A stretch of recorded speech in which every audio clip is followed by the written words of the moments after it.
Hello, everyone. Once again, this is Bill Harris, Director of Centerpoint Research Institute, and I'm here today with Ken Wilber, the founder of Integral Institute, and I'll let Ken tell you a little bit more about himself. And as you know, our purpose here is to help people to understand at a much deeper level what Eckhard Tolle and Oprah have been sharing and some of the related ideas and practices that might come out of this. So, Ken, great to have you here. Well, thank you, Bill. Good to be here, buddy. Yeah, so you want to tell people, since I suspect that a lot of the people that are listening may not be that familiar with who you are and what you do. You want to give a little a brief summary of that? Sure. For close to the last 30 years or so, I have made a study of the world's various growth technologies and the world's various spiritual technologies, the world's various meditative paths, as well as Western forms of growth and development. And so essentially what I did was take all of these different types of growth, types of awakening practices, types of psychotherapy, types of meditation, and put them all on the table and try to create, in a sense, a sort of a super map that included the essentials of all of them. So that instead of, if you go to Zen, for example, which has some very powerful, very positive items about it, you don't find anything about working with the unconscious or working with the shadow. So we include the shadow plus Zen, and not just one or the other.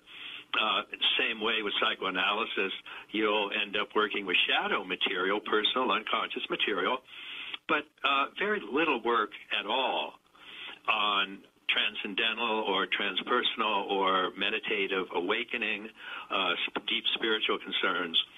And so the general idea is that at the end of this, I've published some 25 books that have been translated into 34 languages. At the end of all of this, basically have come up with what we call just an integral framework or an integral map. And this integral map has room for all the various approaches around the world, and it can, in fact, explain all of them. The map itself has been used to explain over 50 human disciplines and create an integral medicine, integral art, integral politics, integral education, integral psychotherapy, integral spirituality, and so on. And that map is also the foundation of a type of integral spiritual practice. So what we are doing when we look at what Eckhart is doing is recognize the positive stuff he's done. There's room for it on this map. There's a place for it on this sort of super holistic cross-cultural map. And we really applaud that and just delighted that Oprah is, giving the time and attention to this aspect of awareness, that is transcendental, that is timeless, that is focused on the pure present, the pure now moment, that all of the mystics maintain is the doorway to liberation. And so it's fantastic that that's being done, and you and I want to talk about that, I think. But we also want to talk about maybe some of the extra things that can be done to make this even more effective, to touch on some of the other aspects of the human being and the human potential that Eckhart doesn't touch on, and that would make his techniques for being in the now even more effective. So it's kind of a really well wishing and acknowledgement for what Eckhart and Oprah are doing, and then also a little bit of supplementation on things that people can do in addition to what Eckhart is recommending. And we have some places where they can go for that extra help, and we'll make that available as well, including, of course, HoloSync and Integral Institute itself. Yeah, I think one of the things that the people in the general public who are learning about this through Oprah and Eckhart Tolle may not know is that there is a quite extensive, I guess you could call it, subculture of people who have been involved in what he's talking about for a long, long time, and that there are many different schools of thought about it, many practices, and a lot of people who are walking around in that same state that Tolle is talking about, right. And that one of the things that Integral Institute has done is bring a lot of those people together so that they know each other and that they are building on each other's work and learning from each other and so on and so forth. So there are a lot of other tools and resources that are available to people, and so one of the things we can do is make people more aware of those. Well, yes, that's certainly true. And Eckhart Tolle himself says that what he's doing is essentially a re-establishment of Eastern forms of meditation. And in one sense, that's certainly true, although we do find this in Western forms of contemplation as well. But essentially, paying attention to the timeless now, to the pure present, and doing that as a gateway to liberation, you find that essentially in the mystical schools of religion and spirituality around the world. You don't find that, for example, in virtually any forms of psychiatry or psychotherapy in the West. So what we're looking at, the West has come up with other forms of help for individuals. And what Integral Approach wants to do, of course, is combine the best of both of those so that you're working with shadow material, which the West has specialized in. Shadow material being unconscious, dissociated, repressed material that was once part of yourself, but that you've split off and is causing symptoms, causing pain, causing suffering, causing uncomfortableness. And there are some fairly simple techniques for reintegrating the shadow. And so that's one of the techniques that we certainly recommend in our, we have something called an Integral Life Practice Starter Kit, which is a basic kit that has all of these techniques from this integral map. And the shadow is one of them. We include body, mind, spirit, shadow, among other things. Eckhart is working primarily with the spirit component, and that's the component that ever-present awareness, this pure now moment that is free of the past, free of the future, therefore free of guilt, free of anxiety, and is the gateway in spiritual terms to really oneness with spirit itself. And so but the number of people that are then working with just meditative components and not so much shadow work or trying to integrate that with Western developmental psychology is indeed sort of the entire panoply of the world's mystical traditions. And we find them in the East, and we find it in the West. We find it, of course, in Zen and Vedanta and Taoism.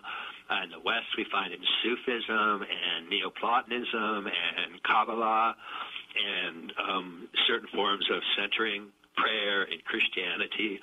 And all of these are designed to take awareness beyond its ordinary, conventional, egoic orientation and open it to a radically vast, open, infinite, superconscious domain. And by whatever name this superconscious domain is called, whether it's called Brahman or Allah or Vishnu or Shiva or Dharmakaya, that is a person's true and fundamental and ultimate sort of identity.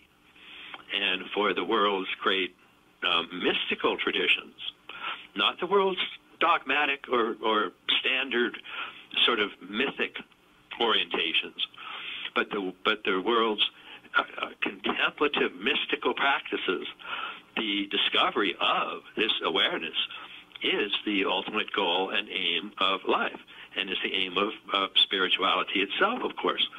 And Eckhart made it pretty clear in his book, The Power of Now, that he had a spontaneous awakening to this superconscious state, to this timeless present moment. And so that's part of why he can speak with a great deal of authority about the state itself. But what he doesn't emphasize enough is that for most people, it really does take practice. Absolutely. So, yeah. Well, you mentioned shadow, and in case people that are listening, some of them aren't quite sure what we mean by that, why don't we kind of explain what shadow is?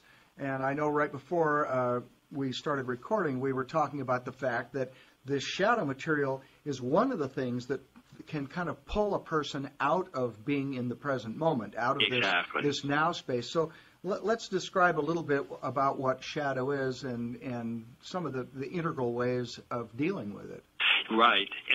Because what you start doing when you start paying attention to the now is that you realize fairly immediately that when you're resting in the now, when you're really just giving pure awareness to the pure present, most of life's difficulties seem to evaporate.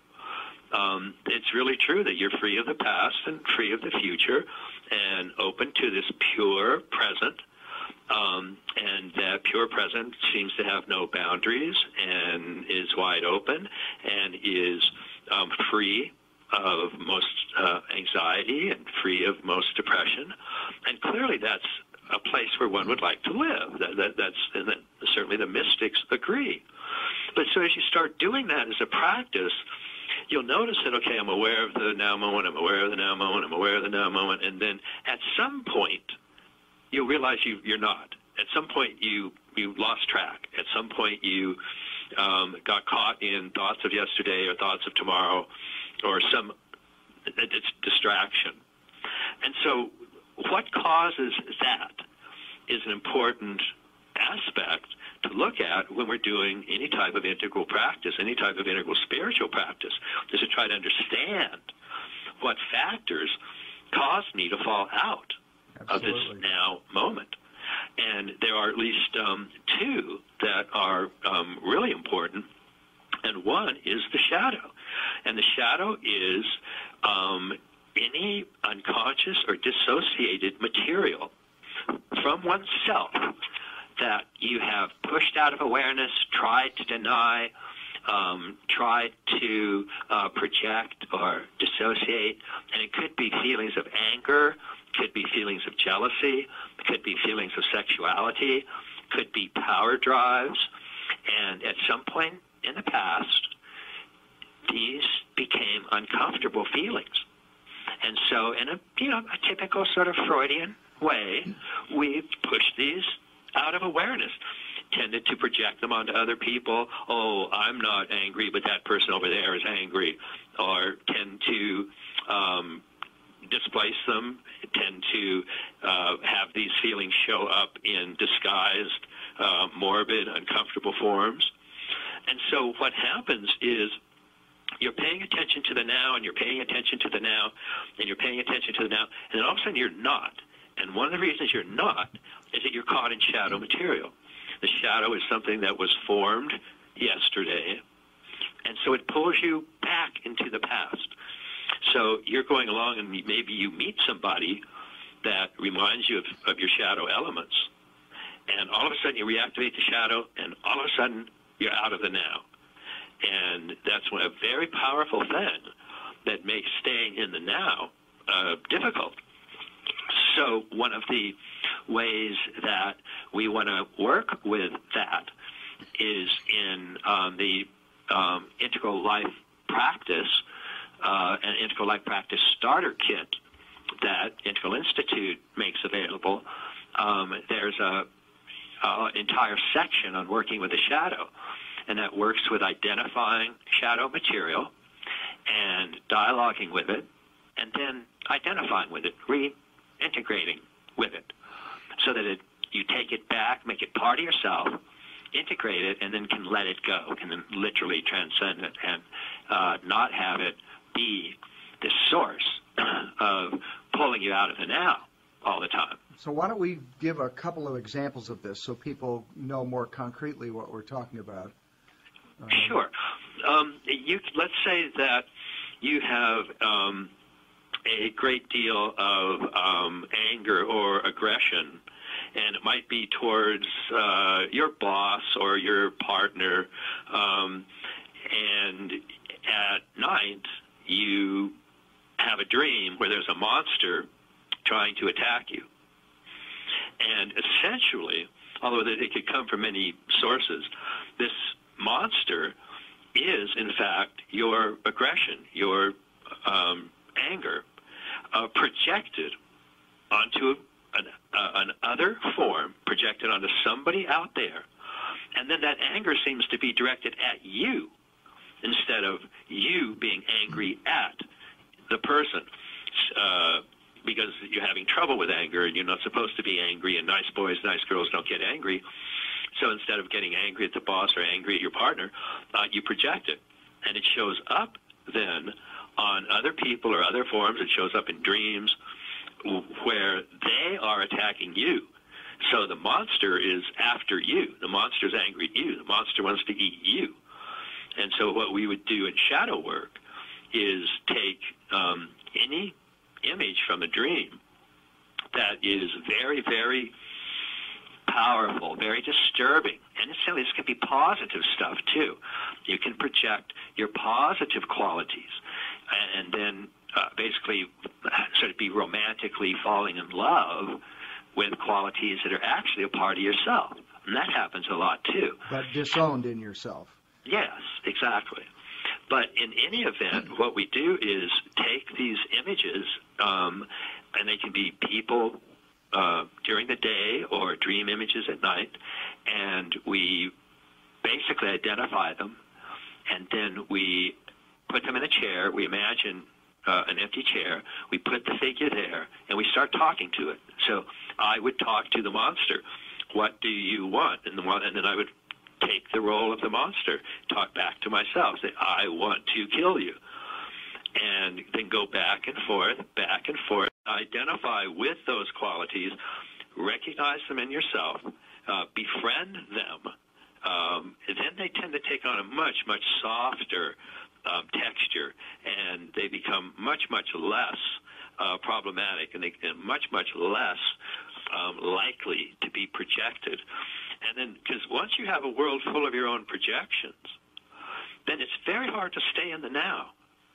Because anytime, your boss or your partner or monster-like figures come into your awareness, you lose track of now, and you're off and running with these projections.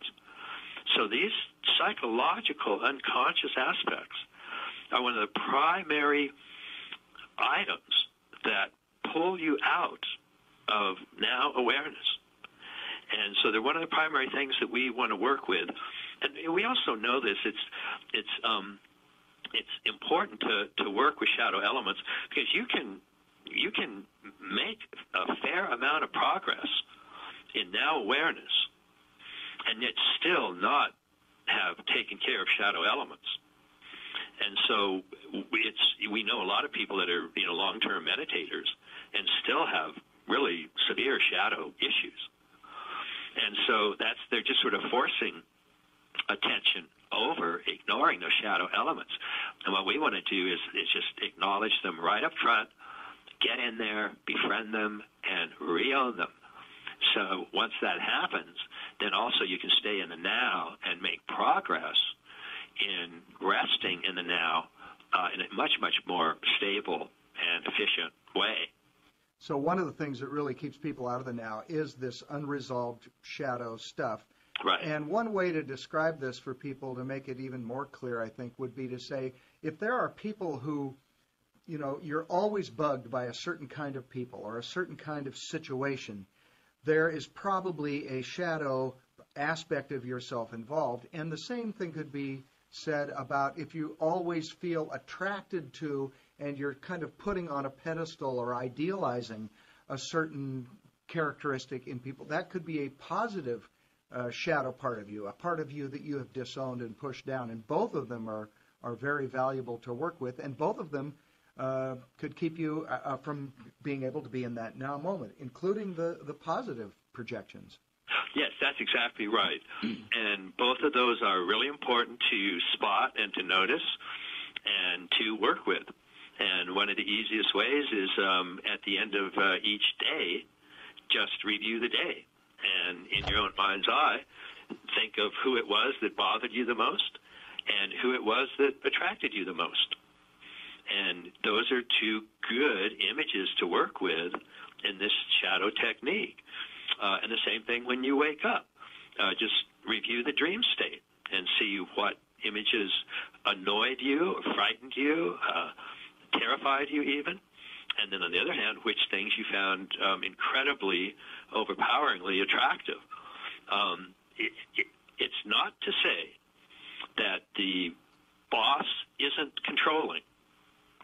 It's to say that but other people don't get upset by the boss being controlling. Why do you get upset? You will get upset if and only if you're projecting your own controlling aspects onto the boss. And so it's not to say that these negative and positive aspects aren't really out there in the world, because they certainly can be. It's that if you also have these and you project them onto these people, then you'll see twice the amount of stuff that's out there. And that's what's going to bother you. Yeah, if you're triggered by these kind of people and other people that are around you aren't triggered by them, they're noticing those people. But if it's not a shadow aspect for them, they just notice them, and they don't go nuts about it. Exactly. Exactly. So that's one of the things that you want to keep in mind when you're working in the now and working with that. Another aspect which we can mention is a little bit more complicated, but it's a relatively simple idea, and that is people that start working with the now moment often leave out an important factor, because what they'll start to say is things like, well, if everybody lived in the now, then the world would basically be without problems. Because it's people that aren't living in the now, that are living in the past, living in the future, creating anxiety, creating all sorts of negative emotions, and they take those negative emotions out on the world, and that's where all the world's problems come from. So if we just all lived in the now, then all of our problems would essentially be taken care of. And what that overlooks is this, and that's also very common in the world's mystical traditions. It's just, if I can live in the now, all problems are solved. But this is where another important discovery of the West needs to be added to a truly integral or comprehensive picture of my own spiritual practice, if I want to actually make practice. And that's the notion of that there aren't just states of consciousness, like being in a state of now awareness, but there are stages of consciousness. There are structures of consciousness, and these develop. States of consciousness generally don't develop, although if they're trained, they can. But states of consciousness are things like waking, dreaming, deep formless sleep, ever-present now awareness, and those states of consciousness tend to come and go. Structures of consciousness, on the other hand, tend to develop. They develop in stages. And one of the first Westerners to point this out and discover this was Gene Gebser, And he called these stages, which are stages that actually humanity have gone through, and stages that individuals go through. Even to this day, everybody born today goes through these stages. And they're archaic, magic, mythic, rational, pluralistic, and integral. And what happens there is, if we actually look at these stages of development, and we look at the mythic stage, that's the stage of traditional values, of fundamentalists, and the notion that Moses really parted the Red Sea, Christ was really born of a biological virgin, and so on. But those are the basis of traditional values. Rational stage is the basis of modern values, modern science, modern scientific research, the modern Western Enlightenment, and so on. Pluralism is the basis of postmodern values, and that includes, multiculturalism and multicultural sensitivity and relativism and pluralism and so on. And those three stages right there are the basis of culture wars in our culture. It's basically traditional values versus modern values versus postmodern values. And so what's going to happen there is all three of those stages. People can be at all three of those stages and get in touch with the now moment. And they're still going to be coming from those stages. So it's important to recognize that what the world needs is not just having people get in touch with the now moment, but have people develop through these stages. Absolutely, absolutely. So whatever stage a person is at, they are going to, if they have an experience, including the experience of the now moment, they are going to interpret that now moment from the stage that they're at. Exactly. And so why don't you describe kind of how each of those three stages would interpret that kind of a now moment transcendent experience? Yes, somebody at the mythic fundamentalist stage would interpret this as an experience of absolute truth given to basically one and only one group of people, because the traditional stage of development is very ethnocentric, and so it believes in God's chosen people, and it believes it tends to be very militaristic and very patriarchal, and somebody having an experience of the now moment at it, and they're at that stage, they're going to experience it as a truth that is given just to a certain set of individuals, and a truth that depends upon belief in the Bible, for example, or if it happens, if there's a fundamentalist experience in Islam, then it's a fundamentalist belief in the Quran, and you have fundamentalist Buddhists and fundamentalist Hindus and so on. And so that's a very common, and actually 70% of the world's population is at these ethnocentric or lower levels of development. At the rational modern stage, somebody experiencing the now moment is going to interpret that as the reality underlying the entire world. They're going to interpret it as a ground of being. They're going to interpret it as something that's true for all people, regardless of race, color, sex, or creed. And they're going to interpret it as it being the same for all people, that it's a universal. And this is something that would be very, very strongly believed in. If you get the next stage, the pluralistic stage or the postmodern stage, and somebody has a strong experience of the now moment, then they're going to experience that as being truth, but truth for them.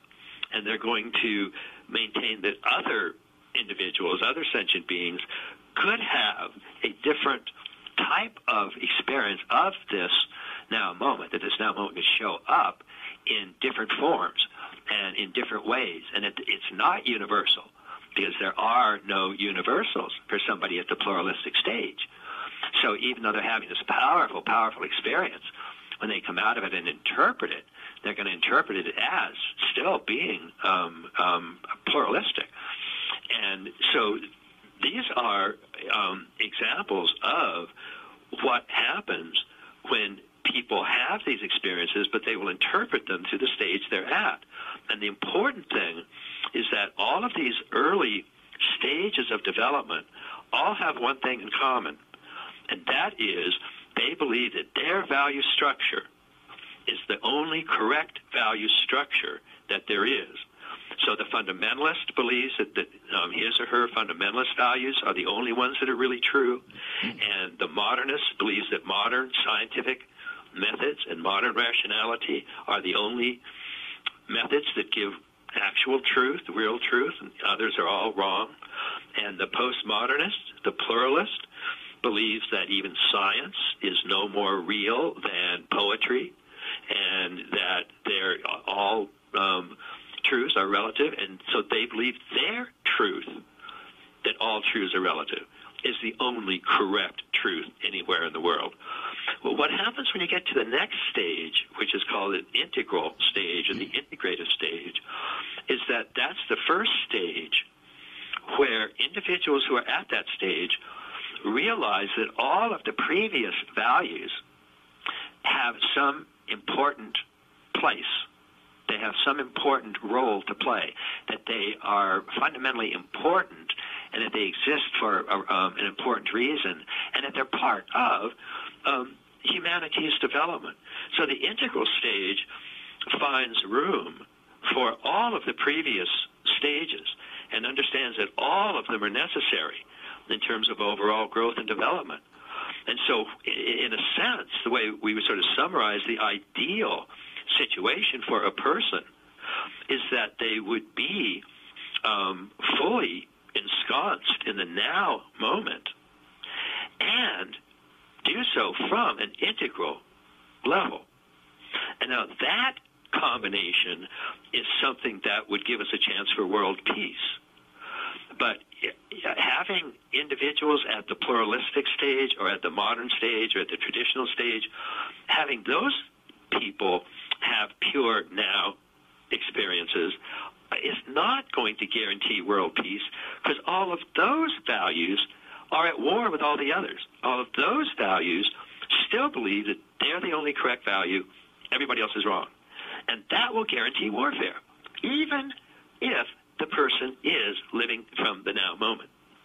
So we want to supplement, be in touch with the now moment. But when you interpret it from the highest structures, highest stages that are available. And right now, those are called integral. So it's two things, two types of growth that we really want to pay attention to. And one is these sort of vertical growth through these stages of archaic to magic to mythic to rational to pluralistic to integral. And then another kind of growth into the now moment. But doing just one or the other of those leaves out an enormously important part of the human condition and an enormously important part of your own liberation. Now, and another little detail that we probably should throw in here is that people go through these stages in order. You cannot go from mythic to integral, for instance. You have to pass through each of the stages. So in some cases, we're looking at someone who might be at mythic or rational or whatever, and they have to, there's certain things developmentally they have to do to go through the process of moving through those stages. That's exactly right. And these stages, and sometimes in our postmodern world where nobody likes to be told what's true, and nobody likes being told what to do or that they have to do something. People sometimes get riled up with the whole notion of stages, but these kinds of stages are part of what's called growth stages or actualization stages, and these are different than dominator stages. Actualization stages are the way nature grows. An atom to a molecule to a cell to an organism. Those are 4 good stages. Those are actualization stages, and each one builds upon the previous one. Each one, in a sense, transcends and includes its predecessor. So molecules transcend and include atoms. They actually embrace them. They actually love them, if you want. And the same with cells. Cells transcend and include molecules. They actually embrace them. They physically envelope them. And that's what happens with true stages. In the archaic to magic to mythic to rational, those stages, each higher one, embraces the previous one. But, just as you say, stages can't be skipped. You cannot go from atoms to cells and skip molecules. That's because they're ingredients of each stage. So these stages are indeed something that are the way that we grow, they're the way that we actualize, they're the way that we increase our perspectives, and they can't be skipped. They are there in an invariable sequence of actualization. And one of the keys here is what you just said, perspectives, that each new developmental level has a wider, more inclusive perspective. So say a little bit about that, too. Yes, that's one of the things that we found to be most extraordinary about what I'll go ahead and keep calling this vertical growth scale. And that's the fact that one's perspective, one's identity expands with each of these major vertical stages of growth. And what that means is in the early stages, archaic and magic, for example, individuals there can only take a first-person perspective. And that means they're narcissistic and egocentric and can't really take the view of another person. They can't put themselves in somebody else's shoes. But that happens at the mythic traditional value, and so it expands there from a first-person perspective to a second-person perspective. The second-person perspective means that you can take at least another person's perspective. So your identity at the mythic traditional fundamentalist level expands from just a single self to a group or a tribe or a nation. And this, but only that far. And so that's why the traditional values tend to be ethnocentric. It expands just to my people, not to all people, just to my chosen people. And so that's why the traditional value system, wherever we find them, tend to be ethnocentric. And then when you get to rational level, it expands from second person to third person.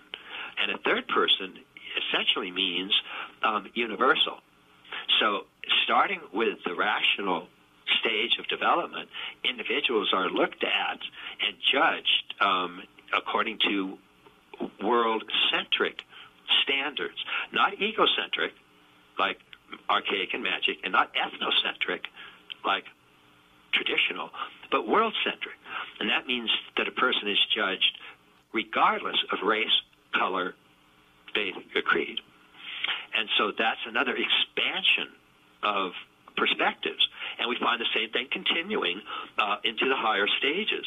And so these vertical growth stages are so very important, and very important to world peace, very important to our own growth and our own freedom and liberation, because they give us more eyes to look through. They give us a wider identity in every case. They give us a larger scope for care and compassion. One's capacity to love increases dramatically as these perspectives increase. One's capacity for compassion increases dramatically as individuals move through these stages of increasing perspectives.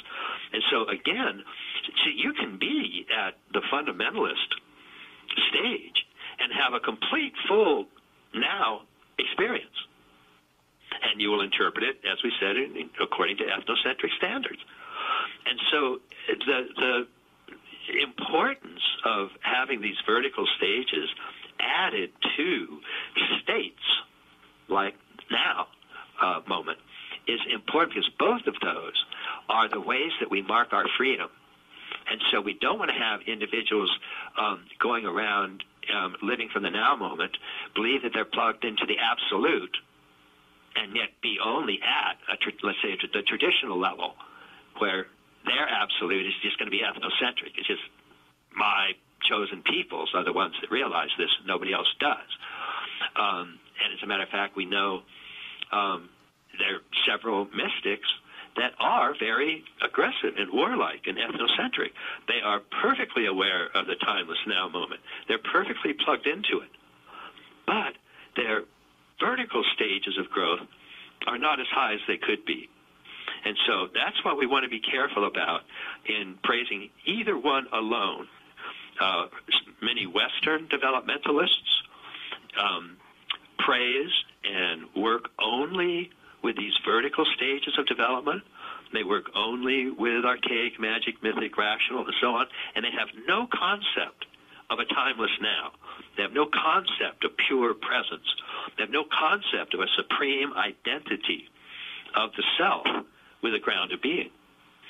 And so both sides can be at fault in not taking the other side into account.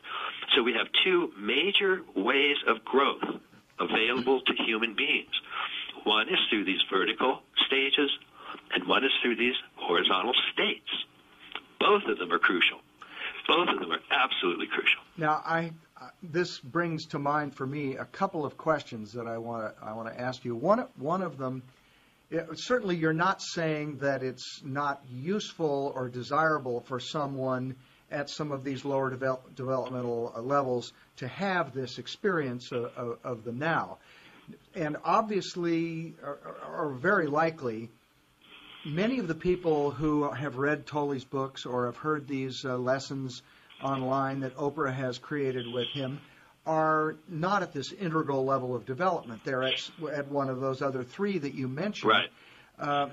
So in a practical sense, if someone is listening to this and they're saying, okay, I'm at this rational level or I'm at this pluralist level, what would they actually do in a practical sense then to work with what you have just discussed?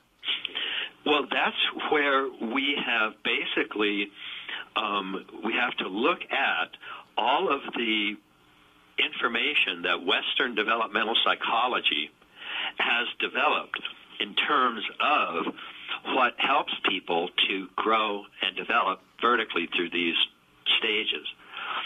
And this part is a kind of a long conversation because it gets very sophisticated, but basically what it comes down to is what's called challenge and support, that the individual needs to be exposed to things in their environment that challenge the level they're at and support responses from the next higher level.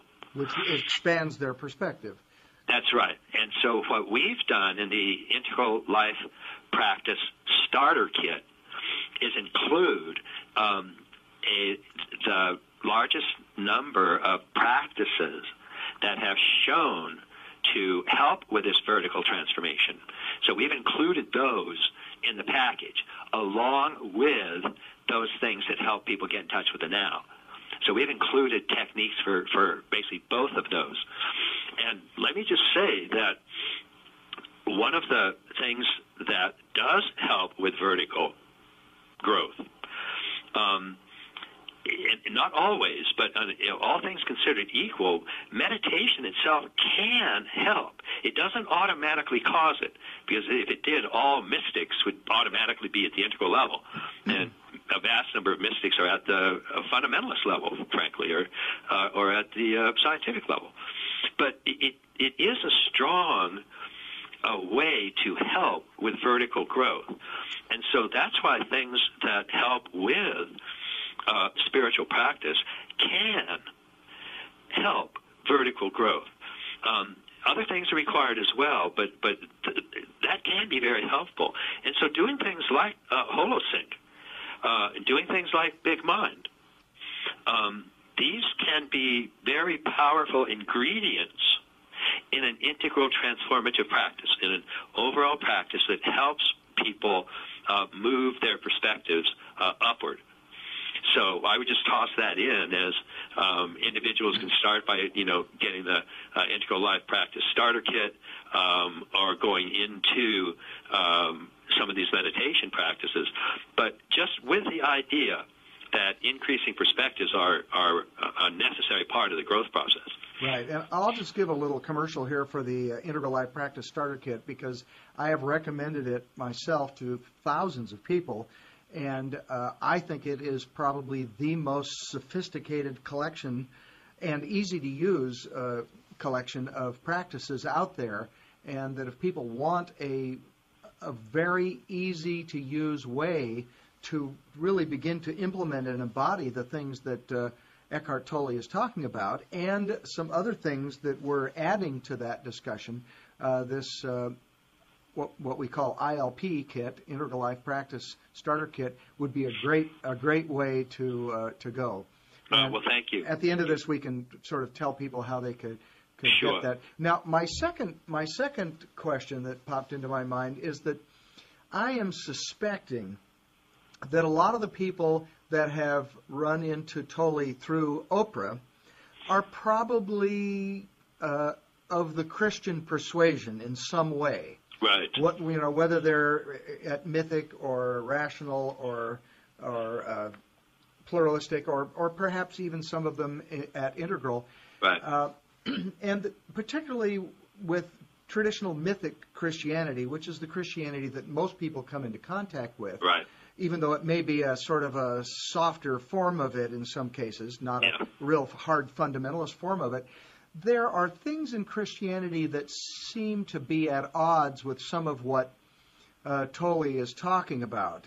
The whole idea that, okay, Jesus can be in this state, but, he's the great exception, right, not the great example. And so I'm guessing that there are a lot of people who come in contact with this, and it's a little bit of a, they're trying to integrate, how can I fit this into the beliefs that I already have? Right. And I just thought it would be a good idea to address that, because I get letters from people who are a bit confused about that, and I'm sure a lot of people who are listening may be thinking about that. Yeah, it's true, and it's something that does need to be addressed. A lot of individuals up through and including the traditional stage of development, the mythic stage of development, do have this view that one person can have this state of consciousness, but nobody else. And that is a belief that we don't find in the mystics, East or West, and it's something that is in many ways the product of a political choice through the Catholic Church. And because there's many cases of prophets and saints and individuals that are recognized to be essentially in communion or in union with God or Godhead. And what the Catholic Church did was basically, in a, kind of a political move, say that, well, wait, only one person was in that state. And that state is salvation, and we, the church, controls access to that state. Right. And so just there, right there, was a power move to, in a sense, make that the graces from that state available only through certain rituals and certain practices that the Catholic Church itself 100% owned. And that took place. That was not present in the early teachings, certainly not of Jesus, and slowly codified over the first 300 to 400 years of the Catholic Church's growth. And though the Protestant denominations today don't express it exactly that way, there still is this implicit thing that that Jesus is the great exception. Right, and there's I mean, you can even find even in the Synoptic Gospels, you can find statements like let this consciousness be in you which was in Christ Jesus, right, that we all may be one. And so there were even hints of this that got through and made it through even the Orthodox versions of this story. But if you look at it around the world, it's a staggeringly unanimous decision, which is that the capacity for any individual to get into this state of consciousness is the birthright of every single individual alive. And that having it taken away and given to just a single person, as dramatically as it was done with Jesus of Nazareth, is just out of whack with the great wisdom of humanity on the whole. So it is true, though, that many modern Protestant individuals have a hard time with that notion. And it's something that they just have to work with. They have to study a little bit, have to open their own awareness to, and then make that decision for themselves. One of the political statements that you talked about is kind of the idea that we know what the truth is, and we're going to tell you what it is, as opposed to a competing idea, which is a developmental step or two further down the road, which is that you could go and find out for yourself. You could do some sort of experiential practice, right, and find out for yourself what's going on in the right, universe spiritually. And so I think that's what we're kind of saying to people, is that rather than having somebody hand you truth, in a book or something, there are practices, and this is partly what Tolle is talking about, right, things that you can do so that you can experience this same thing that Jesus and a lot of other people have talked about. And that is kind of a shift for people to think, gee, instead of having somebody tell me about this, I could actually do it, experience it myself. And that's partly what the Integral Life Practice Starter Kit is about. That's certainly a lot of what Holosync is about, is that you can experience these states for yourself. And once you have the experience yourself, your whole perspective on it changes. I mean, that's one of the things I think that does open up a person's experience, perspective. Even having that transcendent now moment experience at a lower developmental level does do something to open a person's perspective and prepare them, hopefully, to make the next developmental shift. Yeah. No, I agree entirely. And I think that one of the things that we've seen over the last 30 years is an increasing shift to just that kind of understanding and that type of desire in an enormous number of individuals that have come from the previous understanding, which is, here's truth, we're giving it to you. It's, swallow it just like this. It's a dogma, it's a creed. If you believe the myth exactly the way we tell you, then you live in heaven. If you don't believe the myth exactly the way we tell you, then you're going to hell. You're in big trouble. That was sort of, religion. What's happened over the last 20, 30 years is that now, although 60% of the American population remains churched. In other words, they go to church or synagogue on a regular basis and more or less buy into the dogma that's presented to them, although even that's loosened up a lot. 60% do that, but a full 20% now actually call themselves and refer to themselves and will use the phrase spiritual but not religious. Uh-huh. And that's exactly what you're talking about. Spiritual right. is a direct living experience. It's not religious, which is dogmatic and fixed and, this mythic membership, traditional fundamentalist approach. And that 20% is a huge, huge chunk of the population. And they are looking for the reality of experiential tasting and testing. Most of the world's great mystical traditions are experiments in consciousness. They are ways that you can do these particular practices, and if you do them consistently, you will have the following kinds of experiences. And that's what people want. They want to check it out themselves, and they want the real live experience that the original mystics themselves had. And that's what can be done doing these kinds of things. And so that's, it's one of the reasons that we appreciate that, Oprah is having Eckhard and has had several other individuals on that are basically talking about spiritual but not religious. Yeah, and I suspect that a lot of the people that are attracted to this through Oprah are those people that consider themselves spiritual but not religious. Yeah. So I think so, and then unfortunately, some of the people that are, kind of religious are going to start thinking about getting spiritual, and breaking out of some of the dogmatic forms that they've been locked into. Right, and people tend to remain in those dogmatic forms as long as they work in helping them to make sense of their life. But at a certain point, if they don't seem to work very well anymore, that's when people at first are kind of feel a little lost, and then they begin to figure it out, and that's a developmental shift happening.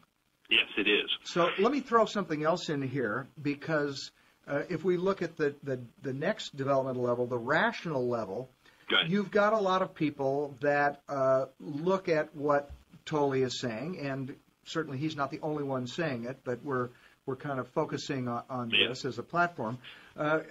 They look at that and they just sort of poo-poo it as being kind of lightweight, airy-fairy sort of stuff. And this is another trend that's happening in the world where the sort of disowning of internal subjective experiences, there's a shift happening where there's a lot more credibility being given to those. And you've been, I have to say, one of the people who has really spearheaded this in the culture. So let's talk about that a little bit for a minute. The shift from the traditional stage to the rational stage is indeed a shift from essentially taking a second-person perspective, which means you're ethnocentric in your perspectives and your identity, to a third person, which means you open up to universal truths, and you judge people regardless of race, color, sex, or creed. And it was that the emergence of that stage of development in a 100-year period, the rational stage of development completely outlawed and banned slavery from every rational industrial country on the face of the planet. It's the first time in history that slavery had been outlawed by any societal type. You find slavery in tribal, horticultural, agrarian societies. But because of the third-person, world-centric fairness found in the rational stage of development, things like slavery were outlawed. Things like feminism came into existence, all during about that 100-year period in the 1800s. And one of the interesting things is that it started out, and it was an increase in capacity for introspection. At a scientific level, was an increase in capacity for turning within, looking within, exploring within. That's one of the reasons things like psychoanalysis was invented during those periods. And then something happened starting right around the 1900s, and it's about 1920 in this country. We got a complete, what I call flatland approach, which is that science stopped looking inward and began looking only outwardly. And that is a disaster. The last great psychologist in this country to write about inward states of consciousness was, of course, William James, who was just a genius. That was 100 years ago. It was 100 years ago. And we then had this entire wasteland of nothing but behaviorism, all the way up until the 60s. And then we had the explosion of, everything from psychedelics to Eastern forms of spirituality, and slowly a reopening of science to looking at interiors. But it's still taken as, like you say, science tends to look at interiors as a little bit woo-woo and a little bit, not quite to be trusted. But we've made an enormous number of gains over the last couple decades compared to the previous half century, which was just absolutely nothing. So it's with the continuing input of meditation studies and meditation studies using things like CAT scans and PET scans and really sophisticated brain imaging, slowly there's a coming back and an accepting of some of these the realities of these interior states of consciousness, which is extremely important that happen. Absolutely. And so, I just brought that up because, there's the one objection to all of this is it's not the truth of our group, and it's not been handed down by this guy. And, right. And then there's the whole idea of not investigating it yourself and finding out for yourself experientially what's going on. And the other one is just that, well, it's not objective. Right. It's not observable on the outside. Right. And I think one of the big contributions you've made is you've really got a lot of people to understand that everyone has a subjective internal experience, and it's just as valid as the objective side of it. It's a different perspective, but it is there, and it is valid, and it is repeatable too. Right, exactly, and that there are types of interior experiences that are repeatable, that are, in that sense, public, that can be passed on and passed down, and so that is part of the integral approach, integral theory. And we've had some success with people have indeed, scholars have opened up to that idea. And so I've been glad to report that has had some effect in opening up this frontier. Well, and there's still plenty of people who are adamant that all of this stuff continues to be woo-woo, but absolutely. That's the way things are. Nobody believed Galileo for quite a long time, too. So one other thing I thought we might talk about a little bit, which we've woven into this already, is the idea of practice. Because, you can read Tolle's, either of his books and follow some of the instructions he gives, and you can get into this now moment. People also, when they listen to someone or read the book or listen to someone like Tolle who's coming from that place, sometimes they almost sort of get what we used to call a contact high back in the 60s and 70s, where they find themselves going into that place. So, there are ways to get in there, but we want to do more than just sort of have these short visits, and that's where having some sort of a daily practice comes in. Right. Because, most people that I talk to about this say, oh, my mind is going all over the place, it's running constantly, so on and so forth. And I know from having done 35 plus years of meditation, it's very possible to get to a place where your mind is not running all the time, where it's pretty much silent unless you decide to use it for something, which is something Tolle discusses. That's the result of practice. Yes. This getting into this presence that he talks about is something that's difficult for a lot of people, and it only is something that can happen for a few moments. So having a daily practice is really the doorway to making this something that you really embody for longer and longer periods of time, and it becomes your natural state. So I thought we could just chat about that a little bit here before we wrap things up. Right. It is paradoxical in many ways, and the world's mystical traditions are aware of this. And the paradox comes in the fact that this the awareness that's aware of the now moment, the awareness that is one with pure nowness, is known by many names, but it's basically the awakened mind. It's the liberated mind. It's big mind. It's pure awareness. It's consciousness per se. And that pure awareness, that big mind, is in fact ever present. The awareness of that now moment is ever present.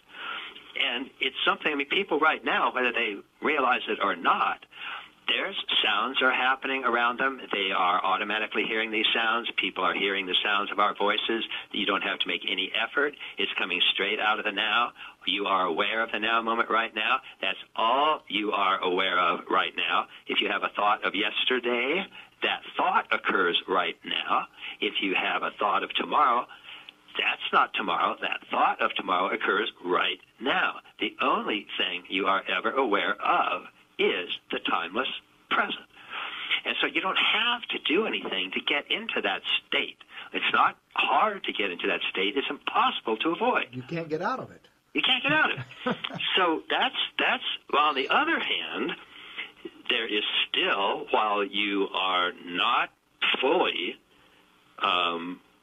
aware of the fact that you are always in it, then it does indeed seem like you're out of it. And so that's the paradox. And it's in Zen, it's called things like the Gateless Gate, whereas it's something you're going through but not really. And so there's a gate there but not really. And practice is the Gateless Gate. Practice is what you're going to do to pass through something that you've never really needed to pass through. But without working, without practicing, you still won't fundamentally wake up to the ever-present nature of this awareness. And so practice does become important. And it's, even though there are thousands of mystical texts that talk about, Buddhahood without meditation or Christ consciousness without effort, and Krishnamurti spent his whole life saying, there's no technique, nothing. It's right. Absolutely already present. Well, all of that is fine, but that happens only at the end of years of practice. I mean, those texts in the mystical traditions are given only to people who have been meditating for a decade or two, so that they can then see that meditation was, in a sense, preparing the ground, but it's not necessary for bringing into being that which is always already the case, that which is ever present, that which is 100% present right now. But it is that paradox. It is that gateless gate. Zen masters call it selling water by the river. Right. You can't grab hold of it, and you can't get rid of it. Yeah. Another Zen saying, Tolle had this spontaneous awakening, and that does happen from time to time. And one of the things that people are interested in spiritual practice and awakening have been trying to figure out for, several millennia is, okay, what's the surefire way to make sure this happens? Right. And it turns out there is no surefire way right. to make sure this happens. And there's a lot of sort of reasons for that, but that we don't have time to go into. But one of the things that you've said that I thought was very, one of your better bon mots is this idea that being in that present all the time, rather than just having visits because you decided to pay attention to the now moment, as Tolle is talking about, is an accident. Yeah. However, meditation makes you more accident prone. Right. And I think that really does sum it up very well. Nobody has figured out a surefire way to get into the state where you're ever present in that way. But a lot of people do arrive there, and almost all of them are people that have done meditation and other practices, generally yes. for many, many years. Yes. Yes, it's true. And one of the things there, we're increasingly finding ways, and many of the traditions, particularly the Tibetan Buddhist tradition, have ways they're called pointing out instructions, which can help people see this ever-present nowness very, very quickly. Within, just an hour or two of working with somebody who knows these pointing out instructions. And, of course, the big mind process, which I know you'll be talking with Genpo Roshi about, is a modern-day version of these pointing out instructions that can help, within really an hour or so, give people a direct realization of this non-dual, ever-present mind. But then you still need to practice. You still need to anchor it. You still need to develop the muscles, so to speak, that allow this awareness to register. And so the spontaneous occurrences that happen are great, but we can't let that. It's a disservice if people think that all they had to do is sit around waiting for that thing to happen. That's just sad. They get down, pick a practice. There are any number of ones that work, and just get started. And the day will come sooner rather than later when you will be having this ongoing understanding and these series of sort of quote experiences, and that will be great. Yeah, but get started. And these experiences generally are some form of really what Tolle is talking about, where you get your mind out of the past, out of the future, and into the present, except it's a little bit more structured way of doing it, so you might be sitting and, for instance, watching your breath go in and out. And That's so, right. and so when you do that, you are in the present moment. And then what happens is you get distracted by something, thoughts, or you hear a sound, or your leg hurts, or whatever, Right. and then you realize, oh, I'm not with the breath anymore, and you go back to it. But it's done in a structured way, and these are the sorts of things, and there are many, many such practices, that cause a person over time, all the crap in their mind that keeps pulling them out of the now begins to become more quiescent. And then, Right. then you're left with, as we talked about earlier, you're left with this shadow material that Right. that isn't addressed by meditation, Right. but there are ways to address it. So, Right. So, I mean, I'm bringing this up, of course, because I really want to encourage the people who are listening, not just to read Tolle's books and say, wow, I sure like these books, and it sure feels good when I do this, and, a couple times a day for 2 minutes, I'm going to think about being in the now moment. Right. That probably ain't going to do it. Right. You're going to need some sort of a practice. And, Right. Of course, I would ask that people consider using Holosync, and I certainly highly recommend the Integral Life Practice Starter Kit. Why don't we tell people how they can get one of those? Sure. You can go just straight online and go to myilp.com and just order it straight from there. So it's myilp.com.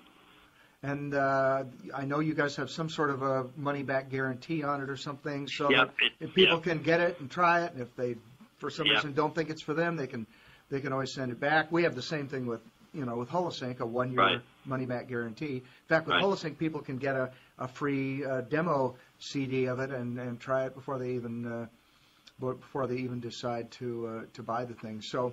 Yeah, well, we're all fans of Holosync over at Integral Institute, and certainly recommend that as one of the options for the spiritual module, or use it in addition to absolutely the thing. Yeah, and I think that one of the great things about this ILP kit, the Integral Life Practice Starter Kit, is that it gives very lucid, clear description and instruction on how to do a lot of these practices. Yeah. And that's one thing that is missing unless you have a direct relationship with a teacher, which is probably not a bad idea to have anyway. But, there unfortunately is a lot of, let's just use a technical term, bullshit out there about spiritual practices. And the brain trust of people that you have that collaborated to put this together is one of the most spiritually advanced, most conscious, most intelligent groups of people in this area anywhere in the world. And so people can really have a lot of confidence that that kit really is giving them the straight scoop on how to do a lot of this stuff. And, it just allows you to really accelerate your progress and more quickly get to that place that a lot of people have become turned on to because of Oprah and Eckhart Tolle. Well, thank you very much. I certainly agree. We've got an extraordinary number of, I think, just the world's finest meditation teachers, as well as Western psychologists, and putting that all together was exactly what we wanted to do. So I appreciate your comments on that, definitely. Yeah, so before we wrap this up, do you have any last words you want to put out there for people? Just that it's important now as we go into forms of practice and forms of taking charge of our awareness and our consciousness, that we do have a comprehensive approach, that we're not leaving out some really important issues, and that, in other words, we just take an integral approach, a little bit more integral approach to what we're doing, and it's kind of a spiritual cross-training to get all of these factors in, and it at first sounds like it's more complicated, but it actually turns out to be the simplest kinds of practice you can do to wake up, because other practices that don't include all of these factors don't work. So they just don't stick. And so integral, comprehensive, and effective is basically the rule of the day right now. And so I would just encourage people to remember that as they are on their own good paths. Yeah, there's so many things about the Integral Life Practice Kit that we didn't have time to talk about, unfortunately, but you're right. It is the most comprehensive roadmap for waking up, that's for sure. Well, Ken, I really appreciate you being here and talking to everyone. And to everyone out there listening, until the next time we're together, please be well. This is Bill Harris again. I hope you enjoyed this lesson and that you'll tell your friends about this free course. As we've said in these lessons, awareness is the key to spiritual growth. If you can be the witness, if you can watch your thoughts, your mind, your ego, you're already in the now, what Eckhart Tolle calls the presence. One of the most potent tools I've ever seen for dramatically developing this type of spiritual awareness is Holosync, and I'd like to invite you to try it for yourself for free. Just go to centerpoint.com/free demo CD, and you can get a free Holosync CD and a free special report about Holosync. Holosync is based on decades of scientific research about meditation and the brain. It uses combinations of certain precise sine wave tones to place you in the brainwave patterns of deep meditation, allowing you not only to experience the presence Eckhart Tolle speaks about, but also to make the inner changes that allow you to heal the pain body and learn to be in that now moment all the time. So please go to centerpoint.com/free demo CD to get your free Holosync demo and free special report so you can experience this amazing tool for yourself. Remember that Centerpoint has an E on the end. Centerpoint.com/free demo CD.